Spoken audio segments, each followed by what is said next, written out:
안녕하시죠? 오늘도 은혜 받고 행복하세요.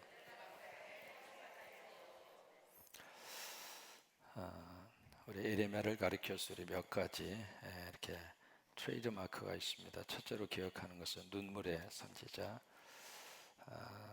그의 삶에 대한 현실과 목회 그리고 사회관의 현장이 울 수밖에 없는, 사람이 상대에 원하는 그런 말을 계속해서 할 수 있는 분위기와 그런 여건에 있다면 말하는 데 있어서 별로 그렇게 가슴에 부담이 덜합니다. 근데 상대는 전혀 듣고 싶지 않는 말, 아니 듣기 싫어하는 말, 그런 말만 계속 해야 하는 입장에 있는 사람이라면, 그것도 본인 스스로 선택해서 하는 말이 아니라 하나님께서 그 말씀을 계속 주어서 그 말을 외치지 않을 수 없는 그런 입장에 있는 사람이라면, 그 말을 할 때마다 본인 스스로는 얼마나 많은 부담이 있을까. 그러니까 현실과 하나님이 주시는 말씀 사이에서 중간에 끼어서 그래서 답답하고 괴로우니까 우는 거예요.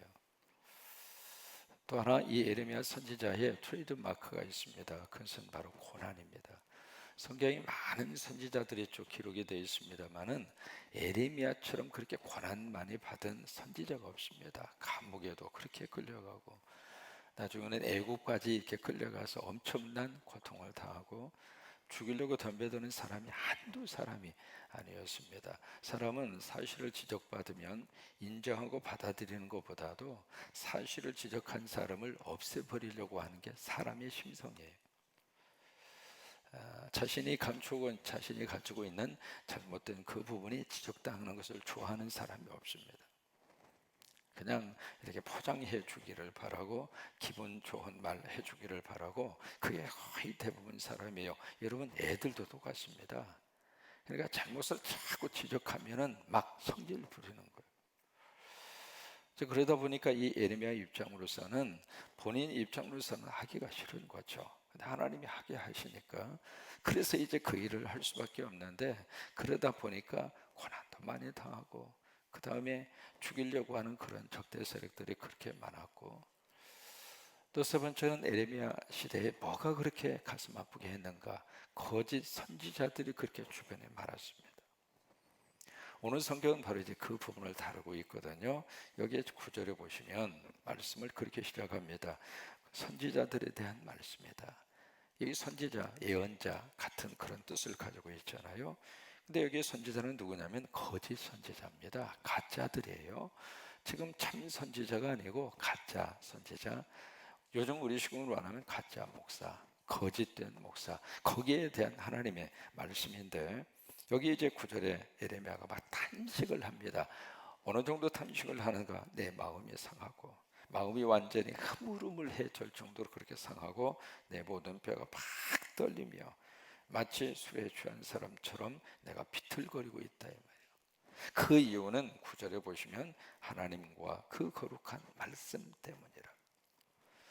그러니까 에레미야 입장으로서는 하나님이 어떤 분인가 알고 있다, 이 말이죠. 그리고 하나님의 말씀이 무엇이라고 하는 것을 에레미야는 정말 알고 있어요. 그런데 이쪽에 지금 거짓된 목사와 거짓된 선지자들의 하는 꼴을 보니까, 그 모습을 보면서 치가 떨린다, 그 말이에요. 그러면서 이제 10절로 11절에 고발을 합니다. 거짓 선지자, 거짓 가짜들이 어떻게 지금 하고 있는가라고 하는 것을 딱 여기서 고발을 하는데, 특별히 11절에 보시면 여호와의 말씀이니라, 그 다음에 선지자와 제사장이, 우리말 번역은 그렇게 되어 있습니다. 와이라고 하는 말로 그렇게 되어 있습니다만은, 원래 이제 그 단어가 뭐냐면 히브리 말로 감이라고 하는 뜻이거든요. 이 먹는 감이 아니라, 이 히브리 말 감이라고 하는 것은 도라고 하는 뜻이에요. 그러니까 이 부분을 원문에 맞게끔 우리가 번역을 하면 여기에 그렇게 이제 번역이 될 수 있습니다. 자, 한번 보실까요? 11절에 여호와의 말씀이니라, 선지자도 그렇게 돼야 되거든요. 선지자도, 그 다음에 제사장도 다 사학한지라. 그러면 여기에 와이라고 그렇게 번역한 거하고, 도자라고 하는 말을 넣어서 이 단어를 읽을 때하고 마음속에 느껴오는 분위기가 어때요? 전혀 틀립니다. 그러니까 그렇게 가야 여기에 뉘앙스를 정확하게 파악할 수 있습니다. 선지자도 그리고 거기다가 제사장도 모두가 다 한 통속이래요. 여기에 선지자, 그러니까 하나님의 부름받아서 말씀 사역을 하는 그 사람도 그러고 교회에서 부름받은 교회 중직자들도 마찬가지고 모두가 다 같은 그런 모습이다 그 말이에요. 그래서 도자라고 하는 말이 더 깊이 와닿는 말씀이에요. 근데 그 다음에 내가 내 집에서도, 그게 하나님의 말씀이거든요. 근데 거기에 도자라고 하는 말이 또 나오는 거예요. 그래서 12절 말씀에 여기 히브리 감이라고 하는 단어가 3번 나오는 거예요. 세상에 여기 보아도 그냥 그 모양 그 꼴이고, 여기를 보아도 그 모양 그 꼴이고, 교회당을 보아도 교회 안에 우상들이 들비하고, 그거예요 지금. 이게 부름받아서 주의 길을 걷고 있는 목사를 보아도 타락의 길을 걷고 있고, 하나님의 기름 부음 받아서 교회 앞에 평신도 지도를 세움받은 그들도 그 모양 그 꼴이고, 그 다음에 교회당에 들어와서 보니까 교회당에서는 있어서는 안 되는 우상들이 여기 즐비하게 그렇게 세워져 있고, 그거예요 지금. 그러니까 12절에 보면은 그래서 이제 여기 심판을 12절에서 말씀을 하시고 있습니다. 그 12절에 보시면 그러므로 그들의 길이 그들에게 어두움 가운데 미끄러운 밭과 같이 될 것이고, 그들이 밀어냄을 당하여 그 길에 엎드려질 것이다. 결국 그들이 그 장소에서 다 미끄러지고 거기서 전부 다 엎드려지게 될 것이다. 왜냐하면 여기 12절 끝부분에 내가 그들에게 뭘 주냐면 재앙을 내리기 때문이다. 이 재앙이라고 하는 말을 라하라고 하는 말을 씁니다. 근데 이 앞에 악이라고 하는 말이 2번 나옵니다. 그러니까 라아 하는 자에게 내가 라하하리라 그 말이에요. 그러니까 나쁜 짓을 행하고 악의 길을 걷고 있는 그들에게 내가 악으로 그들에게 되갚아 주리라 이 말이에요. 여러분, 갈라디아서에 있는 말씀대로 선을 행하는 사람에게 하나님의 선의 복을 내려 주십니다. 그러니까 뿌린 대로 거둔다 그 말이잖아요. 여기서도 그 모습이 그대로 적용이 되고 있는 거예요. 라아 하는 자에게 내가 라아 하리라 그 말. 그러면서 이 거짓 선지자들이 어떤 것을 추구하고 있는가? 3가지입니다. 가장 먼저 그들은 성적으로 타락합니다. 2번째는 돈에 눈이 완전히 멀어버립니다. 그리고 3번째, 그냥 권력 주변에만 맴돌고 있습니다. 우리 믿음 생활하는 사람은요, 우리 목회자도 그러고 성도들도 그러고, 이런 목회자도 참 좋은 성도들 만나서 목회할 수 있는 목회자, 그 목회가 행복한 거예요. 하나님의 비전을 같이 품고 그 비전을 위해서 같이 기도하고 같이 하나님의 나라를 위해서 막 달려가고. 그래서 저는 늘 하나님 앞에 그렇게 기도해요. 하나님, 부족한 종에게 주신 목회와 성도들의 신앙생활의 꿈이 하나가 되게 하여 주옵소서. 앞에서는 자꾸 이렇게 가자고 그러는데 뒤에서는 아닙니다, 아닙니다 자꾸 끌어당기면 어디로 가겠어요? 그러니까 기도할 때마다 하나님께서는 이 길로 가라, 이 길로 가라, 그게 내가 원하는 길이다. 하나님이 그런 비전을 주시고 그런 목회의 방향을 하나님이 주셨는데 이걸로 가고 싶은데 뒤에서 땡기면 어떻게 돼요? 옷이 찢어지지. 그렇지 않겠어요? 근데 같이 그 비전에 같이 보조를 맞추고 같이 기도하고 같이 최선을 다하고 같이 십자가를 세우고 같이 하나님의 거룩한 역사를 일구고, 같이 우리 친구들 지금 싱가포르에 가 있고 스페인에 가 있고, 참 저는 행복해요. 난 우리 애들, 우리 자식들이 가 있는 것보다도 더 행복해요. 우리 아이들에게 교회는 계속해서 그렇게, 왜요? 세계를 누가 만드셨는가? 하나님이 만드셨잖아요. 어렸을 때부터 세계를 보는 사람은 가슴과 그 꿈이 세계적인 꿈을 꾸는 거예요. 그래서 교회가 하나님의 사람들을 길러내야 되는 거예요. 하나님의 사람들을 여기서 키워내야 돼요. 그러니까 이 교회가 바로 가족이잖아요.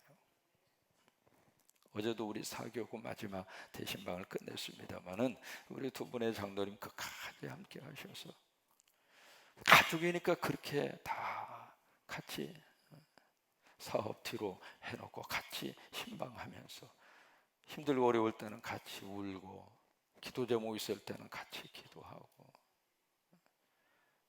어제 마지막에 김유희라고 하는 자매님 신방을 갔습니다.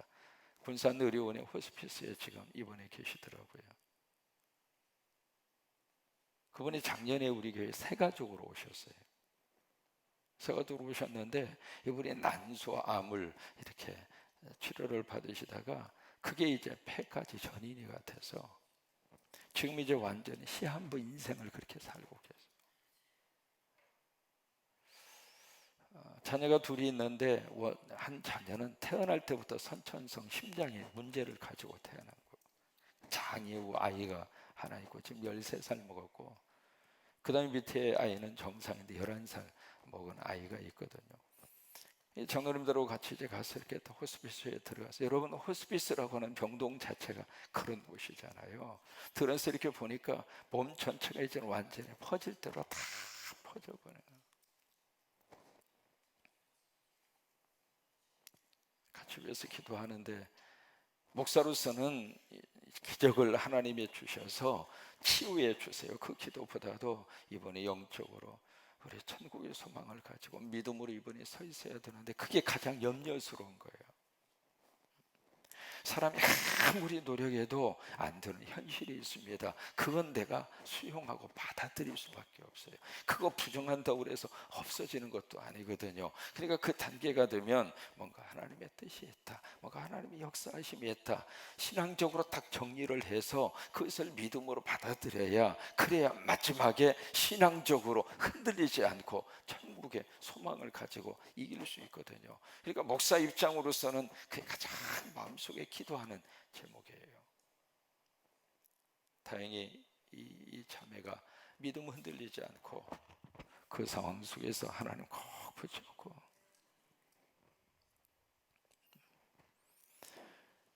그러니까 이게 지금 에레미야 입장으로서도, 지금 에레미야는 하나님의 말씀을 받아서 막 심판을 이야기하고 그들의 미래를 이야기하고 하나님에게 돌아오라고 그러고 그러고 있는데, 이쪽에서는 정반대의 메시지를 막 전하는 거예요.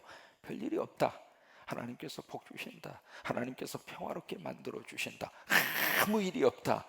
듣기에는 그쪽이 훨씬 낫죠. 그러나 결과적으로 봤을 때에는 결국 이들이 선포하고 이들이 던진 그 메시지가 결과적으로 어떤 결과를 가져오게 됐는가, 에레미야를 쭉 읽으면서 느끼는 것은, 달콤한 말은 마지막 끝에 가서는 결과가 별로 안 좋았다고 하는 거예요.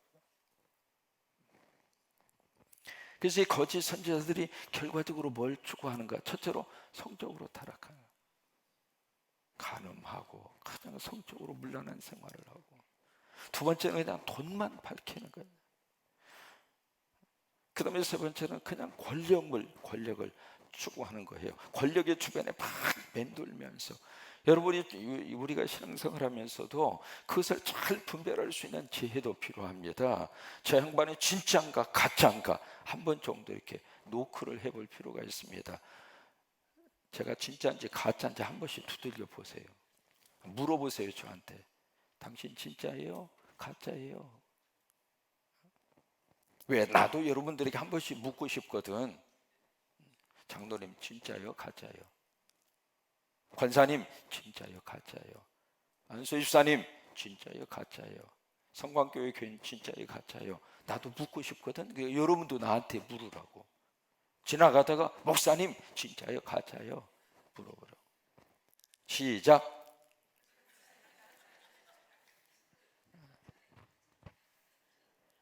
그렇게 물을 수 있어야 그 교회가 제대로 되는 교회입니다. 그러니까 교인들을 향해서 당신들이 정말로 진짜냐 가짜냐 물을 수 있어야 그 교회가 신앙적으로 바로 서 있는 거예요. 이렇게 눈치 보면서 묻지도 못하고 그냥 잘한다고만 하고 있고 그러면 안 된다고 말이에요.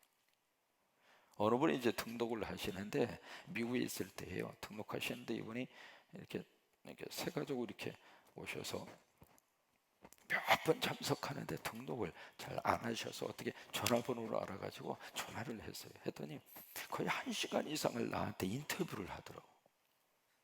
인터뷰하는데 학교는 어디 나오셨어요? 신학교는 어디 나오셨어요? 목사님 목회 방향은 어떤 거예요? 목사님은 교회를 어떻게 운영하고 싶으세요? 하면서 거의 1시간 이상을 내가 개별 인터뷰를 했어.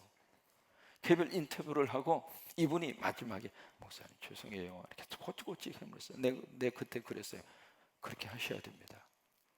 내 영혼을 맡기는 분인데, 내 신앙생활을 책임져야 할 분인데 아무한테나 가서 내 영혼을 맡겨?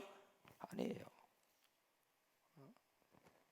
적어도 내가 신앙생활하기 위해서는 그 교회 담임 목사에 대해서 뒷조사까지는 없지만 뭐 FBI 동원시켜서 뭐 그렇게 할 것까지는 없지만, 그러나 적어도 물어야 된다 이 말이에요.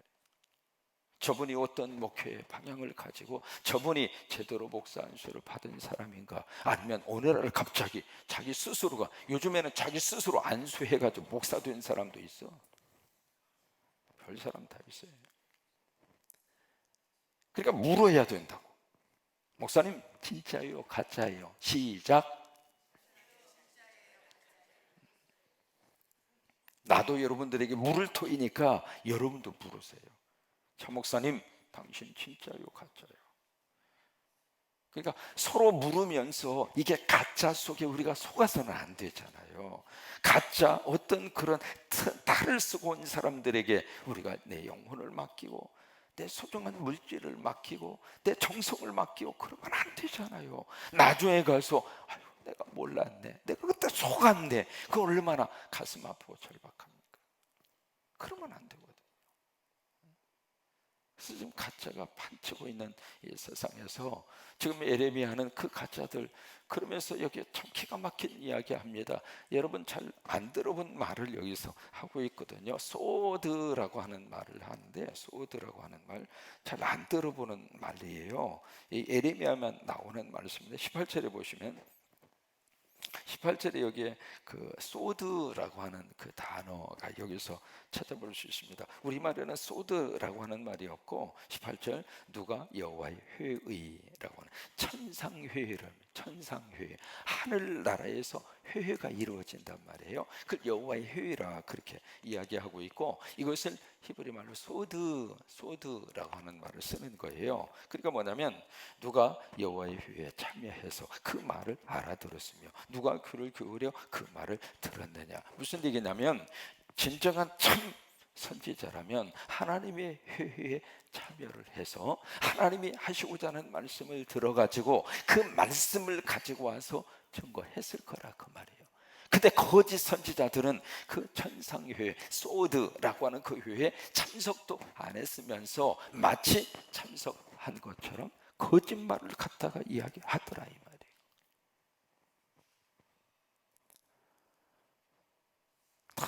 우리 목회자로서는 강대상이 있을 때마다 두렵고 떨리는 게 그거예요. 어떻게 하면은 하나님의 귀한 말씀의 틀을 벗어나지 않을까. 그래서 일부러라도 저는 강의 설교를 고집스럽게 하고 싶은 이유 중에 하나가 그거예요. 조금이라도 내 의지와 생각과 내 기분에 의해서 말씀을 선택하고 말씀을 풀어가는 것보다도 어떻게든지 하나님의 말씀의 틀 안에서, 그 안에서 하나님의 심정이 성도들에게 증거되고 전달되도록. 시골 교회에 젊은 목사님이 부임을 해오셨어요. 교인들이 얼마나 행복해하는지, 야 이제 우리 교회가 뭔가 새로워지겠구나, 변화가 일어나겠구나. 그래서 막 이렇게 젊은 목사님이 부인 신방하시고 목회를 하시는데, 여러분 시골에는 교회 앞에 앞마당이 있잖아요. 그리고 앞마당 이렇게 구석지기 뭐가 있냐면 화장실이 있잖아요, 옛날에.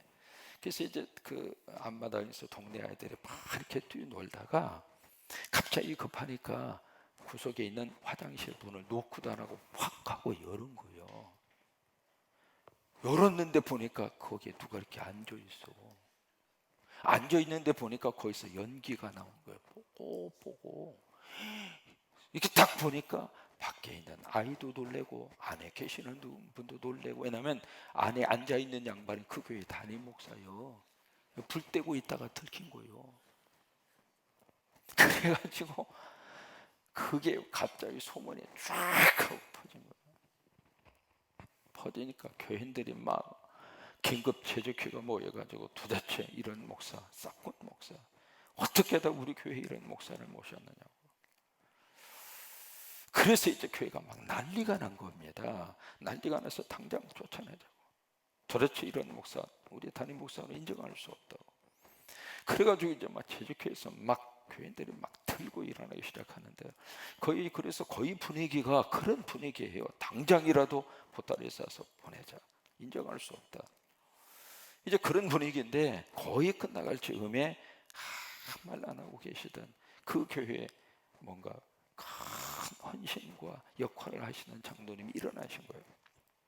일어나셔야 하는 말이, 여러분들의 의견과 여러분들의 생각에 나도 전적으로 동감합니다. 우리가 언제 목사님 모셨을 때 담배나 뻐끔뻐끔 피우는 목사님 모신 적이 없습니다. 나도 동의합니다. 몰아냅시다. 난 이런 목사 나도 인정할 수 없습니다. 그런데 줄줄이 애들이 딸린 목사, 처자식이 딸려있는 이 목사를 당장 쫓아내면 어디로 갑니까? 그리고 여기서 연기 피우다가 들킨 목사, 소문이 쫙 날 터인데 어느 교회가 이 목사를 청빙하게 하겠습니까? 그러니 쫓아냅시다. 단 하나, 담배 끊을 때까지만 조금 봐줍시다. 그러니까 교인들이 가만히 들어보니까 맞잖아요. 그래서 그 장로님 말씀에 호응을 내서 담배 끊을 때까지 조건부로 그것을 이제 쫓아내는 것을 뒤로 미룬 거예요. 그렇게 이제 결의를 하고, 근데 문제는 이제는 공이 목사한테 넘어온 거예요. 다음 주일날, 당장 다음 주일이 큰일 났네. 쫓겨나는 것은 면했지만 그 다음 주일 뭐라고 설교할까? 그래서 말이죠, 이 목사님이 집도 못 가고 강대상에 엎드려가지고 뭐 무슨 기도를 했는지 모를 정도로 절박한 심정이잖아요. 처자식이 딸린 목사, 여기서 내 목회 인생이 끝나나 보다. 그래서 막 절박한 그런 마음으로 이 강대상에서 막 기도하다가 하나님의 불을 받았어요. 불을 받아가지고 그냥 거기서 떼굴떼굴 굴면서, 그러다가 주일날 설교 시간이 돼서 강대상에 서서 뭐 다른 말 할 필요도 없이 회개부터 하는 거예요. 난 사건 목사입니다. 난 여러분 앞에 설 자격이 없습니다. 담배 피운 것은 저리 가라 합니다. 그보다도 더 심각한 죄도 많이 지었습니다. 그래서 막 회개하는 거예요. 회개하는데 참 묘합니다. 성령의 불덩어리가 강대상을 통해서 회개의 메시지를 통해서 교인들에게 퍼진 거예요. 내가 목사 손가락질 했는데 나는 목사보다 더 뒤에서 연기를 더 많이 피운 집사인데, 연기를 더 많이 피운 그러면서 막 교인들이 막, 그러면서 그날 엄청난 성령의 역사가 나타난 거예요. 그러면서부터 목사도 교인들도 달라지기 시작했어요. 그래서 이제 몇 개월이 지났습니다. 지난 다음에 이제 장로님의 제적교를 열자고 그래서, 자 이제 여러분 목사님 이제 담배도 끊으시고 다 저기 했으니까 이제 쫓아냅시다. 그러니까 교인들이, 아이 장로님 왜 쫓아내요? 저렇게 좋은 목사님. 그래가지고 잘 서로 하나가 돼서 행복하게 신앙생활 했대야.